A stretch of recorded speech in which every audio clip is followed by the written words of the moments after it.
pleasure to be back with you again this week. So today, a lot of the excitement was built last week, coming out of the discussion, and we was going down our road, and you put some brakes on there. Yeah. Because we were heading into education, and there's a whole. This could be like 3 episodes. First thing we want to say is that education is not just what you learn in school. Mm-hmm. Because most of us today, what we learn in school, not really being or impacting our life. Especially what we do for exam, what we study for one thing, is not how we making a living today. Correct. So, one of the things, we have a couple of points we want to touch on. And I think the first one is, the stifling of the entrepreneurial spirit in some children, right? I noticed that some children have it naturally, where they, like, almost automatically they know how to make money, or they know how to sell. Or they're willing to do something besides what everybody else is doing. Yeah. Right? And I have a very good example of one of my clients, her son. She bought him one of them rubber band sets now, and the brother was making some nice little bands, and he come to me. I buy one from him, $5 for one and whatever. So he went to the school, and he was selling it on a break time and on a lunch time, and the principal had a problem with that, and I have a personal issue with that, in that to me, you're not breaking a rule by doing that, right? You found a way to make a little extra money, right? Whether you come from good house or bad house or whatever the case is, and you find a way to make extra money. I don't see the issue with it. Specifically because he's not doing it during class time, right? I have another example of another student who is older than him, who they sell water in school, right? And of course, he competed with the cafeteria, right? So my thing is, why? All right, so we have principal of business in schools, right? But I mean, you're teaching the children principles of business, but you're not allowing them to own businesses from so soon, right? To me, you should be encouraging it, because at the end of the day, you don't know where that will take that child. I mean, it might be something short-lived, as well as it might be something permanent. So I'm gonna get 2 things into that way. Mm-hmm. How could you stop a child from doing business, especially, in a primary school level, and they're doing business? Mm-hmm. You're stopping them, but you're not even helping them on the side. So we do like the idea you're coming to school and you're selling stuff. Mm-hmm. But let us teach you the right way on the side one time. Mm-hmm. Nothing like that. Mm-hmm. Right? And then secondly, I did principles of business in school. I passed that as a CXC subject. And as a businessman now, that was 1996. I write the exam in 96. I started the Nubian Experience in 2013. But I can remember nothing. First the coursework was not realistic to real life. I can't say that I remember anything from that 2 years that I did POB in success. Yeah. That relates to me and my life as a businessman today. Why would you stop a child in a secondary school where you are teaching principles of business? Who's in a business? Here we doing it simple and straightforward. I tell people we like to make the next thing with the education system too.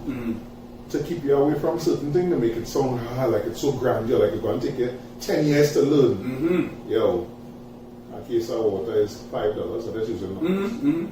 I get in 8 bottles of water for that $5. Yeah. But coming in school and selling back a bottle of water for $1, so I'm making $3. And that's business. Yeah. You make profits. Exactly. You're able to buy back a case. Now, when you stop the child from doing that, how could you realistically come to teach them principles of business? Right. When there's no practical in it aspect of it. Right. And one of the things that I think that the schools could do better is involve them, because to me, I know all the schools, how much bazaar we had in success. How much bazaar? And what's the next one we used to do for Easter? I forget the name, but we used to do something for Easter too, right? The same way the school have these stalls. Let the children and them come up with the stores, right? And let them sell their items in the stores. And if it is the school have to make money, well, you come to an agreement, they say, well, 50% of the proceeds or 30% of the proceeds or whatever the amount is, you split it with the school. They give the children the ability to become what they see in their mind. You know, you have a business idea, and it's something as simple as that. Now, that kind of going straight into the next point, right? But before we go to that, I just think that we have to revisit our approach, because to me, they're just teaching us to become rats in our rat race. I call it the employee syndrome, because to go from that day, to go with that, like, you don't want me, this will go to the realm of what they will call conspiracy theory. But I look at it as, if you're not pushing me towards entrepreneurship, towards business ownership, then you're pushing me to be an employee. Correct. And African people are not the majority people employers in this country. Correct. So then, is it that there is an agenda to keep us in a certain thinking, access to certain things, so that we would not become more than they want us to become, because they need employees? No, of course it will go into the realm of what they will call conspiracy. But you're calling it a conspiracy, but yet still there isn't anything or any major push in the African community to be more than just go to school up till 16, 17, and then come out there and go and look for a job. Correct. So I want to say this, there's one piece of advice I want to give to the younger people and them outside, and to the parents who will be listening. Your child is 16, 17 and write exam, don't send them to work. No. You're taking away a lot from a child by sending them to work, because they have nothing to offer but the time and the energy. Find out what your child wants to do, and try your best to be able to send your child to learn. Nice. Straight into the next topic, or the next point we should say, right? Which is supporting the do-it-yourself mentality or the entrepreneurial spirit, right? Where the system is concerned. There is this mentality that we have about particular careers. Yeah. Right? Boy. Where a mechanic is not a career. A joiner is not a career. Right? But yet still, countries like Canada, why you feel Canada sending them begging for people to come out there right now? Because all they have is technocrats. Right? All they have is a bunch of people who could sit down in an office and work, a bunch of engineers behind a screen pushing paper. Right? And the men who are to get down and dirty, they're lacking that. So they're asking people from the Caribbean now, sending all the paperwork now, be looking for citizens and whatever they come across. We will be accepting migrants or immigrants, right? So my thing is, where did that go? We went to one of the best, I would say one of the best vocational schools on the East-West corridor. Second to probably Malik. Senior Success level until composite. Right? Not success until secondary. I don't know about that. I don't know. I didn't go to school. I didn't go to school. I went success. Yeah, I went success level until composite. Right. So I remember we had one of the best agri-science with Mr. St. Anne's. But the woodworking and metalworking, them shops and them had everything needed. It goes back into what we parents was taught coming out of the colonial period into independence. One of the things that wasn't pushed was the difference in thinking when it relates to that now. So it was said by the hierarchy of the country at the time, go to school and send a child to work in the public service. And that then we had an oil boom, we had several oil booms, and people, the money was flowing, and we move away from and then you had the countries now that start to make, I mean, when I say by a cabinet, it is coming in a flat box, so and when you pay when you pay a certain price, and of course the material is inferior to what tradesman would make, right? And you wouldn't want to pay it, and we move away from the fixing. Everything is a throw and man you So of course that take away from the man who learned electrical, right? Right? But the perception, the perception, and plus we still have society and how it look. So we never sit down and calculate the man selling nuts on the highway. $5 a pack of nuts, and we just say, you know, whatever hours he spent, he said 100 pack of nuts. Most of us putting on what we think is nice clothes and tie and thing and go and sit down in the office, not working for that amount of money. In a day. In a day. And he making that tax free. I shouldn't even say tax free, because when you buy most things in the supermarket, the hardware, the grocery, you're paying your tax on it. He's not at the Beacon and Cola or anybody. Correct. Alright? And we need to push back that, because more businesses in the community, I know to tie it back into what we were talking about last week, in the African community, more businesses will mean more money circulating in the community. More money circulating in the community means the community will have more money to do better. You want me to do better, you're making it sound like we're not doing better, but then you're not encouraging things to do better. And entrepreneurship via this type of education. Education is not simply maths and English in a school. And you would think that you would have seen more of that now within the pandemic, because ultimately a lot of people losing their jobs. Yes. They provided, I agree, they provided the grants and so on and whatever, but there should have been more opportunity for startup capital. You understand? Startup capital, because a lot of people now living off their savings that they would have built up before. How much years that it take to do that? Correct. So, you say something there that I didn't even study before. You know, with the grants now, because we don't want to, I don't want to depend on our government to live every month or not, and I don't want that. And I come across a statement on Facebook about 2 years ago, and some people don't like it, and I love it. Most black business don't need nothing but your support. So all we need to do is spend your money in business the same way you go across and spend money in all other entities' business and make excuses as to why we come by here and do the same thing. When you and do that, be immovable about it. Yeah, and when we do that, that changing the whole scheme, the whole scheme of things. Right, so I am a barber, right? And when I was leaving my job to come and do this full time, because I used to do it part time on an evening and on a weekend and whatever. And I sit down and I put pen to paper and I say, but Karen, you rubbing yourself? When I sit down and I study how much money I was making on the side, right? And what I was able to do with the side hustle money. I say, but if I go full time, because people was asking it, the men say, but when they want to open full time, boy, we want to come in the day, right? So we go come in the evening. I say, alright, I'm a thing and whatever. So when I get the opportunity, it was sure unforeseen circumstance, because you know sometimes you want to do something, but you're saying the envelope is coming in, you don't like how it's looking at. So when I get the envelope now, I say, nah, I'm not doing this.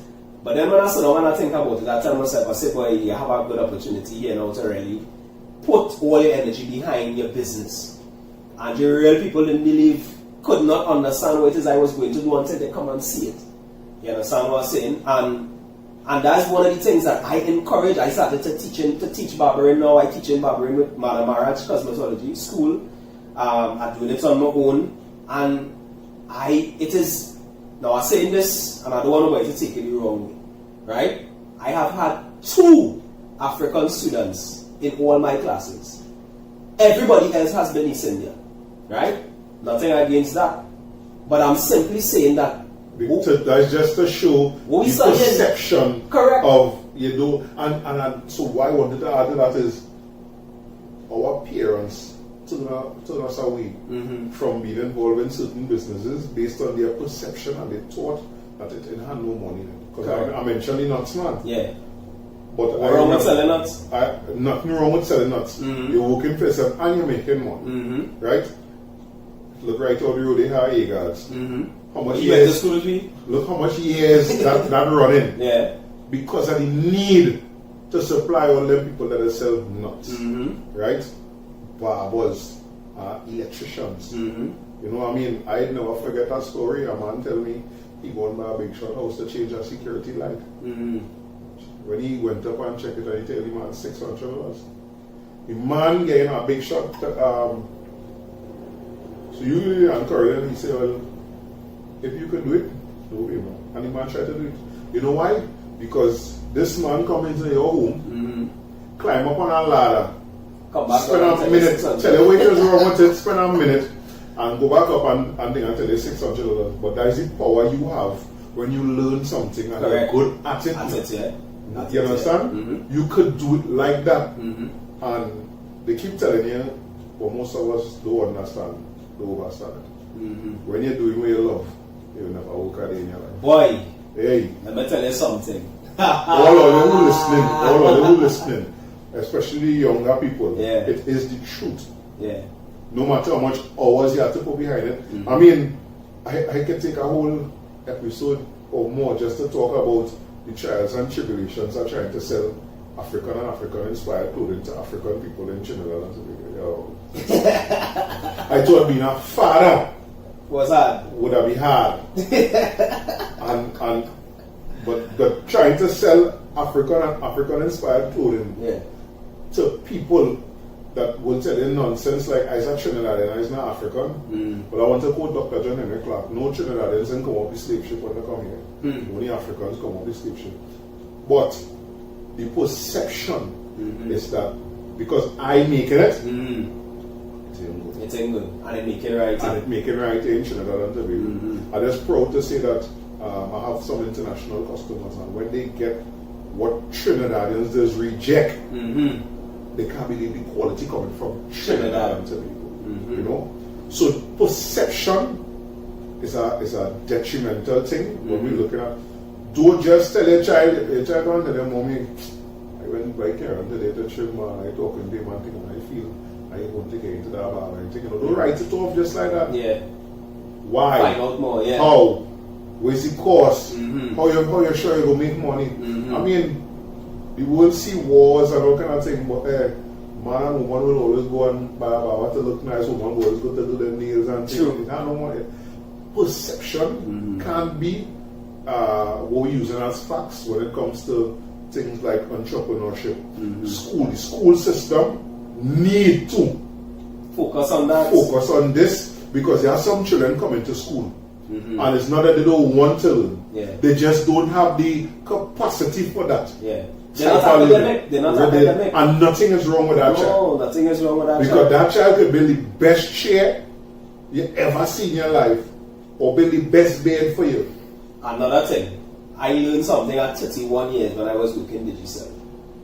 That if I had known when I was going to school, my learning style, Andre, it's a big thing for me. I don't like classroom. Don't put nobody up there to stand up and talk to me. Right? Give me something to do with my hand. Or let me hear it or let me see it with a video. Right? I learned that. So I am audio, visual, and kinetic. Them is the three learning style that I understood when I did the test in the digital, right? I mean, that's something a child could do from and that's what they would like to hear. I think that's what we're doing in the school system. Thank you. So that you have, I mean, I know a personal story of a child that was not academically inclined. The child was trying. People around the child could have seen that the child trying. And the parent was like, you see this? We want to take the child out of school. Send the child to learn a skill. The child making a living off of that. Can you imagine but how much children we force to go through the education system and that teaches all of them the same exact way. And fail. And then they're out here today and we're looking at them as irresponsible and all they waste all the time in school. Is not necessarily that. But part of it is that the education system not catering for the fact that that they're not inclined to what they're teaching. That's right. And it's a cookie cutter approach. Right? It cannot be what will work for you wouldn't work for me. Right? I know people in my class, I see them real bright. You understand? But at the end of the day, when I look at them now, they're working for companies. Right? And some of them hit ceiling already, they're not going no further. That's an next thing too. And I'm saying to myself, well, it's a good thing I come out how I come out. Right? I fight with my mother in secondary school because I did not breads. Up to this day, I resent success for that thing. I want, let me tell you the subject I wanted to do. I wanted to do metalwork, woodwork, TD, art, and maths and English, because it's 6. And typing. No, 7 subjects I do. Right? And typing. Them is the 5 subjects I wanted to do along with maths and English. You know what they tell me? I had to choose one. So to get art, I had to do all the business subjects. So I ended up doing maths, English, 4 French at POA and POB, bro. I think they changed it. I remember that. Right? Yes. But you can't choose. My thing is, in we time, you have to do all the sciences. Nah. At that point in time, we was only exposed to sciences for 1 year, which was Form 3, and then the other children in Form 2 and Form 3. I wanted to do chemistry. I connected with chemistry. Right. I don't want to do biology because it's too much of maths. Not biology, physics. Yeah. Right? And me into the biology thing, but chemistry that I don't know about. Right? I love to read for a long time. So POB and history was alright, but I didn't choose history. Right. But we never did POB before. But you tell them there is a subject. Again, so all of this is tied back into how the education system works. 3 years are doing certain subjects. But then the 2 years for preparation for exams, you're bringing subjects that I've never had exposure to. Yeah. Right? Yeah. And then you're forcing them, which I think they changed. I can't tell you. Right? But all of that is part of it too, like, I mean, how you send a child to do a subject for 2 years and then we're not grade them on that subject. But you don't want me to sell and then I have no exam. Yeah. I sell it since I'm in primary school. I have no exam in Form 5 to help me, or no course in Form 1 and 5 to help guide me along that path, because that is what I like to do, that is what I'm doing. I'm not making money off it. We need restructuring our education system. It's an absolute need. Otherwise our community would only continue churning out employees for the most part. Correct. And that I mean, you can go back to the Matrix because it's a movie, but a lot of what happens in movies happening in real life. Yeah. It's just batteries, you know. It's just batteries, or they just chilling out batteries for people to be able to go out there and work.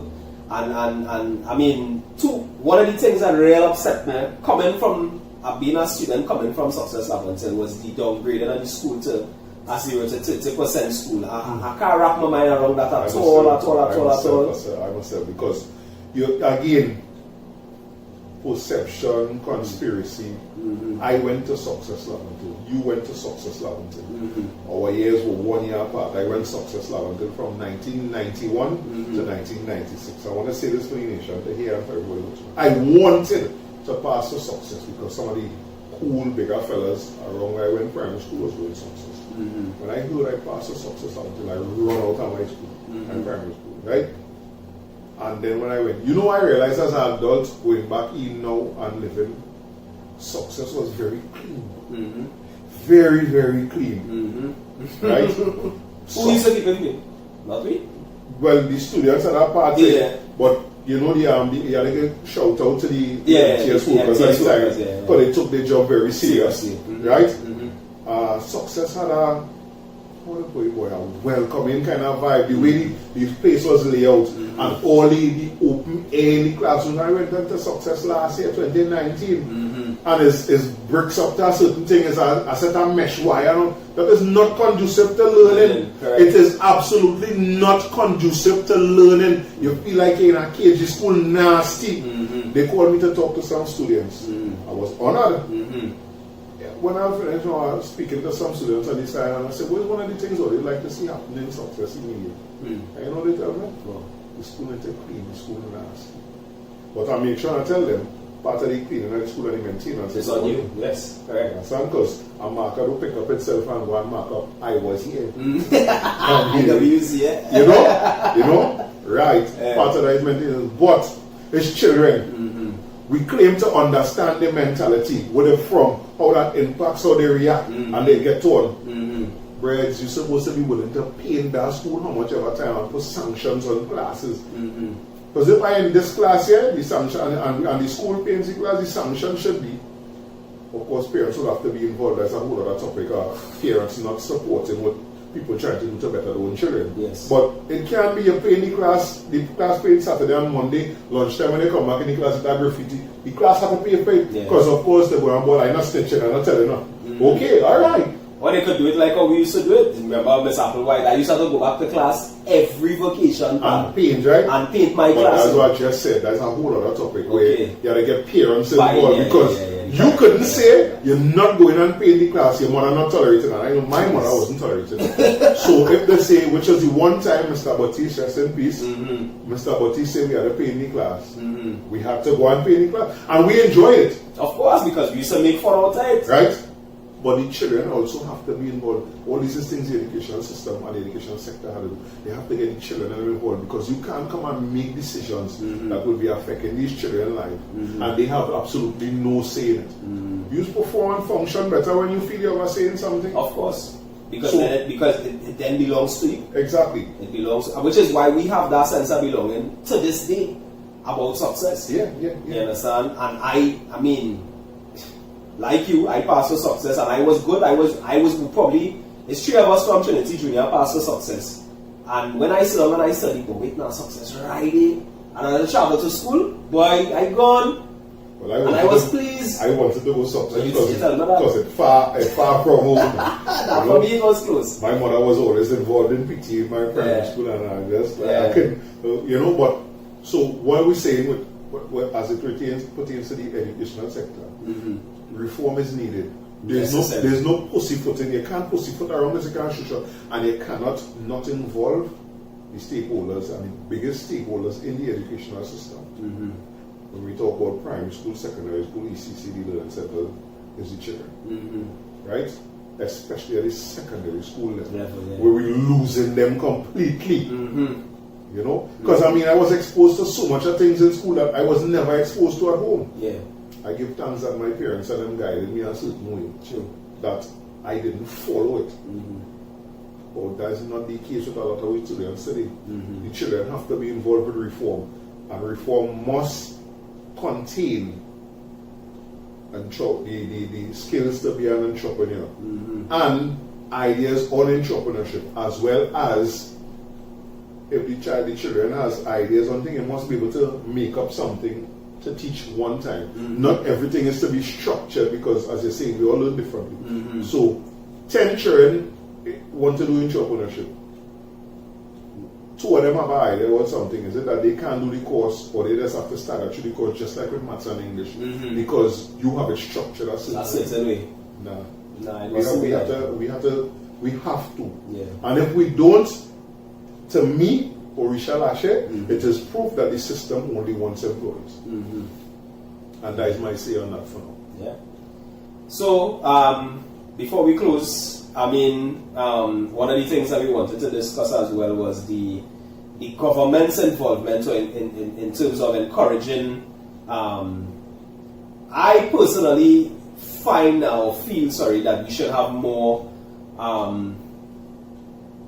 We should be seeing more local in terms of the government buildings and these places. You know, it has so many talented artists in this country. I'm glad you say that day, because I was talking to one today, and we was talking about him earlier, and I went and I see him, Gary Martin, great young artist. I mean, this is a young fella, born in Trinidad and Tobago, supremely talented art-wise, supremely talented. You have some of you. I have a painter and you don't have a home. Like, when you go to all these different government offices and buildings, these are the young artists supposed to have, not just the big names and them. Correct. Right? And it's not supposed to have nothing but Trinidadian, maybe West Indian art, but Trinidadian art. Like, I'll give you my idea on this, right? There was this man selling, I think it was coconut-based art around the savannah. And the Porter Spring Corporation, under the new mayor, telling me can't sell there, and they went there and take up all the art and dump it. And I'm saying to them, we have to have another approach to that. I mean, the craft behind using coconut shells, coconut husks, to make visible art. That could be in our office. Instead of all these plants, like my grandfather always used to call about that. Lois Lovelace, one of the greatest artists ever come out of Trinidad. He says, so you telling me he used to do best village and thing too? He said, you telling me the only way we could decorate our stage is by chucking all them power on them on the stage? And this man, this is like about 3 years ago or something, around the savannah. These things, and them take it from him, gave him, but pointing at him, go, you know what I'm selling on the side. Alright. But you can't just show it. All right, so let me even call a local artist name.